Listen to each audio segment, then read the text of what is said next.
Bonjour à toutes et à tous et bienvenue dans cette nouvelle vidéo. Alors aujourd'hui j'aimerais répondre à une question qui m'a été posée sur Instagram. Geoffroy, combien de biens immobiliers il faut pour en vivre? Alors c'est une question qu'on me pose régulièrement.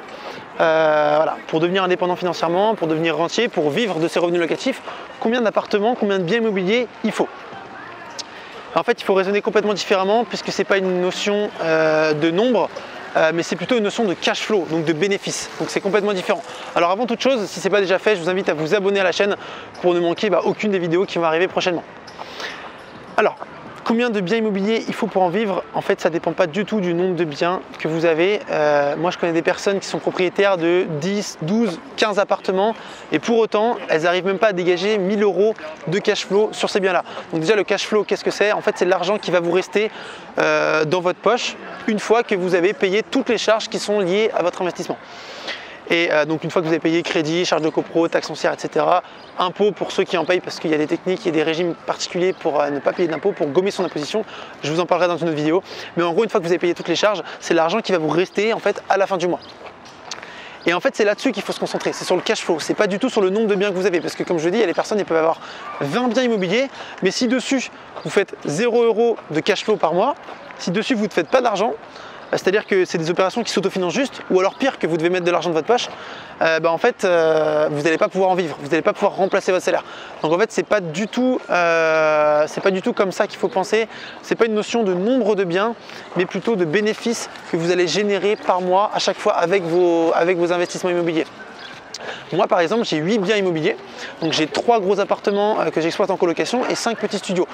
Et ça me permet de dégager à peu près 2700 € de cash flow. Mais je connais des personnes, comme je vous ai dit, qui ont 20 biens immobiliers et pourtant elles ne font pas du tout de cash flow dessus. Donc c'est pas une question de nombre, mais c'est plutôt une question de valeur et de bénéfice.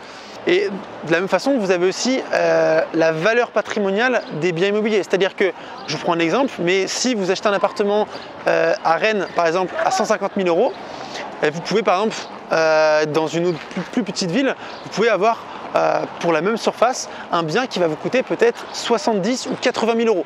Donc, au final, pour avoir la même valeur patrimoniale, dans une ville, il vous en faudra 2 ou 3 appartements, alors que dans une autre ville, avec un seul appartement, vous avez cette même valeur patrimoniale. Donc en fait, ça n'a rien à voir avec le nombre d'appartements que vous avez. Okay, donc ça, il faut bien que vous l'ayez en tête. Et ensuite, ça va aussi dépendre de vos besoins.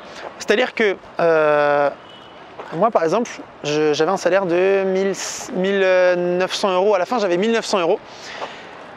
Et je me suis dit, pour remplacer mon salaire avec l'immobilier, pour quitter mon travail, il faut que je dépasse ça en fait. Parce que vous pouvez remplacer votre salaire avec l'immobilier, okay, mais au fur et à mesure, quand vous allez remplacer votre salaire, que vous allez quitter votre emploi, vous allez avoir des besoins qui évoluent. Et quand vous êtes rentier, après vous allez sans doute avoir beaucoup plus de dépenses, vous allez sans doute avoir beaucoup plus de besoins, vous allez avoir d'autres attentes.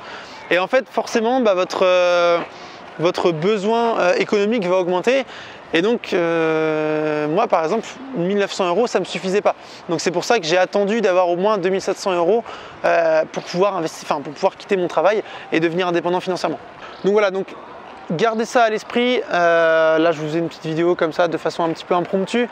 Mais gardez bien à l'esprit que ce n'est pas du tout une question de nombre de biens, mais c'est une question de cash flow que vous allez générer. Et en fait, si vous voulez devenir indépendant financièrement et rentier rapidement, vous devez vraiment vous concentrer sur le cash flow et uniquement sur le cash flow. Vous pouvez aussi vous concentrer sur la valeur patrimoniale du bien, mais ce n'est pas le type d'investissement que vous allez devoir cibler. Vous allez devoir vraiment cibler des opérations à très fort cash flow, à très forte rentabilité. Alors pour ça, il y a des stratégies d'investissement qui existent, comme la coloc, la location saisonnière, la division de biens, tout ça, je vous en parle régulièrement.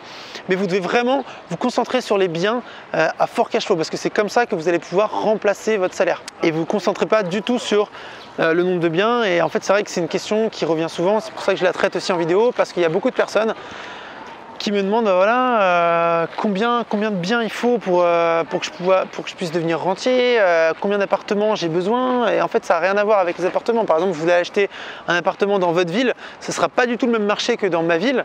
Vous allez payer beaucoup moins cher, moi je vais payer beaucoup plus cher, etc. Enfin, inversement. Donc ça n'a rien à voir avec la valeur du bien et surtout le nombre de biens que vous avez. Donc gardez ça à l'esprit et concentrez-vous vraiment sur le cash flow, sur le bénéfice que vous allez générer en fait chaque mois, parce que c'est comme ça que au fur et à mesure tel bénéfice, plus tel bénéfice, plus tel bénéfice, bah là vous allez pouvoir devenir indépendant financièrement, quitter votre travail, devenir rentier, ou alors juste avoir un complément de revenu tout simplement. Il y a des personnes qui sont très bien dans leur boulot, qui ne veulent pas forcément devenir rentier, qui ne veulent pas forcément devenir indépendant financièrement, qui ont envie de faire une certaine carrière et qui sont très bien là où elles sont. Donc je respecte totalement, il n'y a pas de souci, chacun a ses objectifs, chacun a ses ambitions. Mais en tous les cas, si vous voulez générer du cash flow, vous ne devez pas vous concentrer sur le nombre de biens immobiliers. Il y a des personnes, des investisseurs, elles vont acheter un énorme immeuble, boum, elles vont faire du gros cash flow et elles vont générer 1500 voire 2000 euros d'un coup en cash flow.